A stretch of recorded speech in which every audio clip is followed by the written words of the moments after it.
কিন্তু এই গরম ভাতের সাথে ঝাল ঝাল সিম পাতুরি একদম জমে যাবে। লাঞ্চের জন্য বানাচ্ছি সিম পাতুরি। আমি এখানে বেশ কিছু সাদা সিম নিয়েছি। সিমগুলো ভালো করে ধুয়ে আঁশ ছাড়িয়ে দুপাশের মাথাটা কেটে নিয়েছি।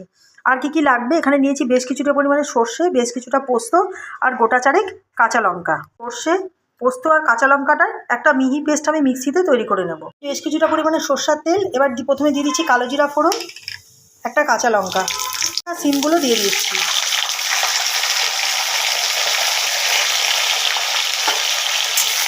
আমি এপাশ ওপাশ করে একটু হালকা নেড়ে নিচ্ছি, দুপাশটা একটু ভালো করে সাঁতলে নিচ্ছি। 1 চামচ মতো নুন, 1 চামচ মতো মিষ্টি, হালকা হাতে নুন মিষ্টি দিয়ে নাড়াচাড়া করে আমি এটাকে একটু ঢেকে দেবো যাতে সিমটা একটু ভালো মতো মজে যায়। ঢাকা দিয়ে চাপা দিয়ে দিচ্ছি একটু মজে যাওয়ার জন্য। রাখার ফলে অনেকটা মজে গেছে। আমি দিয়ে দিচ্ছি অল্প পরিমাণে একটু হলুদের গুঁড়ো। আপনারা চাইলে হলুদ নাও দিতে পারেন, হলুদ দিলে কালারটা ভালো লাগে। হলুদ দিয়ে একটু নাড়াচাড়া করে নেব।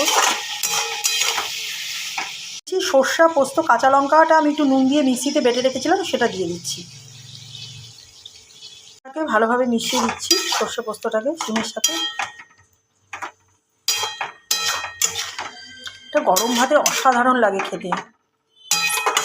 শীতের সময় এই যে শীতের এসব সবজি দিয়ে এত সুন্দর রেসিপি তৈরি হয়, খুবই ভালো লাগে। ভাবে কষে গিয়েছে সিমটা, পাতুরি বা শিম পোস্ত। আমি এবারে নামানোর আগে ওপর থেকে দিয়ে দিচ্ছি ফ্রেশ কুচনো ধনেপাতা।